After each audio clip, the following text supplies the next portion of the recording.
Þá tekur til máls hv. 10. þingmaður Reykjavíkurkjördæmis norður, Helgi Hrafn Gunnarsson, og beinir fyrirspurn til hæstv. fjármála- og efnahagsráðherra. Virðulegi forseti. Eftir hrunið 2008, efnahagshrunið fræga, þá beið Ísland mikinn skaða í orðstír á alþjóðavettvangi og mig langar að ræða við hæstv. fjármála- og efnahagsráðherra aðeins það. Fyrir hrun þá töldu Íslendingar og sumir og margir erlendis að hér væri sérstök snilligáfa á ferð í fjármálum, svo auðvitað reyndist það ekki vera tilfelli heldur þvert á móti. Og þess vegna hef ég áhyggjur af trúverðugleika landsins á alþjóðavettvangi og velti fyrir mér forgangsröðun hæstv. ráðherra í því efni. Mig langar að spyrja hæstv. ráðherra hversu mikils hann meti trúverðugleika Íslands og íslenskrar ríkisstjórnar við hluti eins og sölu á banka og afnám fjármagnshafta og öll þessi verkefni sem að ríkisstjórnin hæstv. Telur svo mikilvægt að hún sjálf standi að fyrir kosningar. Og sömuleiðis þá langar mig að spyrja hæstv. ráðherra hvort að hann telji ekki að þessi álitshnekkir sem Ísland hefur orðið fyrir í kjölfar þessa máls komi til með að þvælast fyrir þeim verkefnum. Þá síðast en ekki síst, hvað hæstv. ráðherra hyggist gera til þess að endurheimta og styðja við orðstír Íslands sem ábyrgs ríkis þegar kemur að fjármálum og þeim aðgerðum sem hæstv. ráðherra talar jú svo glaðlega að þurfi að inna af hendi fyrir næstu kosningar. Máls tekur hæstv. fjármála- og efnahagsráðherra Bjarni Benediktsson. Herra forseti. Það spurt hvers mikils virði ég telji trúverðugleika Íslands. Ég tel það sé í raun og veru ekki hægt að leggja neitt slíkan mælikvarða á það.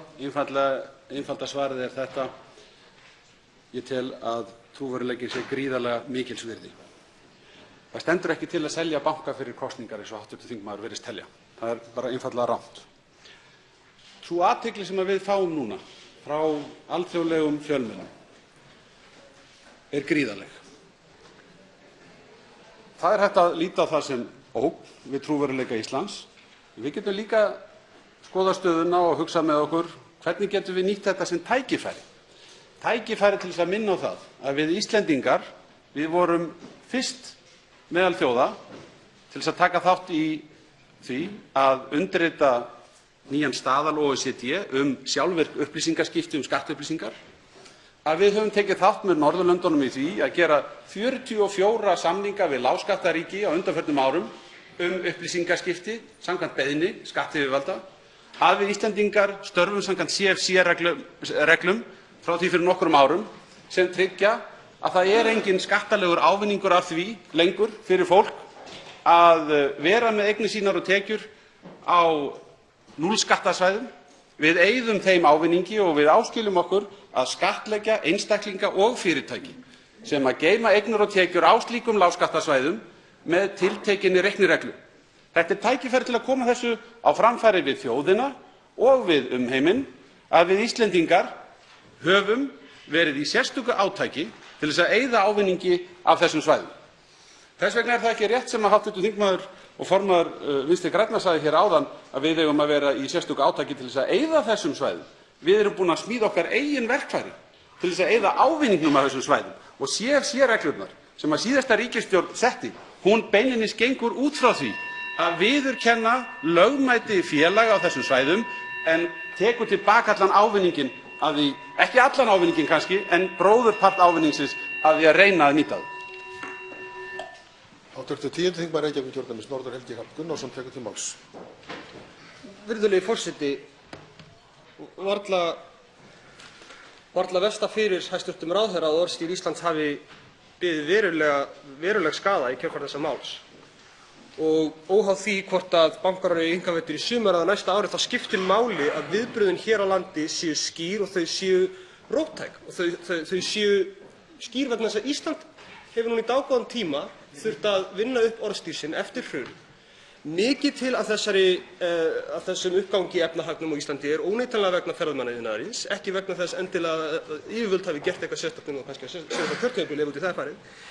án þess að ég vilji kalla það hér og nú, þá hlýtur hæstv. Ráðherra að líta þennan skaða á orðstír Íslands á alþjóðavettvangi mjög alvarlegum augum. Ég meina, við sukkum mjög lágt í orðstír í hruninu og þessir atburðir hafa opnað þau sár, ekki bara á Íslandi, held ég, heldur líka erlendis. Og þess vegna finnst mér vanta hjá hæstv. Ráðherra skýringar á því hvort hann telji ekki að afleiðingarnar hér þurfa að vera skýrari gagnvart erlendum aðilum.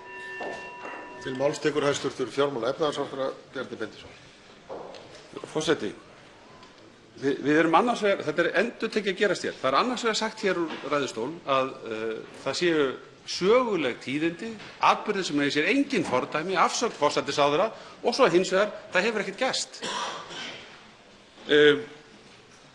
Ég er alveg sammála hv. þingmanni um það að þetta eru aðstæður sem valda okkur áhyggjum, en við verðum að rísa undir þeirri ábyrgð sem þjóðin hefur falið okkur að vinna úr þessum málum málefnalega og í einhverju jafnvægi.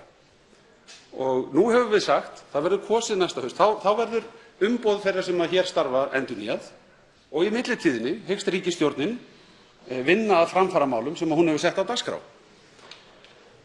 Við höfum áður lent í kröppum dansi. Ég nefni, þó að það sé, og ég virði það við mönnum finnst þetta ekki alveg nægilega gott dæmi, en við vorum í miklum vanda á neikvæðri umræðu þegar hér urðu eldsumbrot og miklar raskanir á samskiptum. Þeirri stöðu náðum við að snúa okkur í hag. Og þetta er ekki fyllilega sambærileg mál, en ég samt vek athygli á því að það kastljós sem beintist að okkur á þeim tíma, það var nýtt til þess að koma á framfæri réttum skilaboðum. Og við höfum margt að fram að færa eftir þær lagabreytingar og þær áherslur sem fylgt hefur verið á undanförnum árum í umræðunni aflandsfélög og hvernig eigi að taka á þeim málum.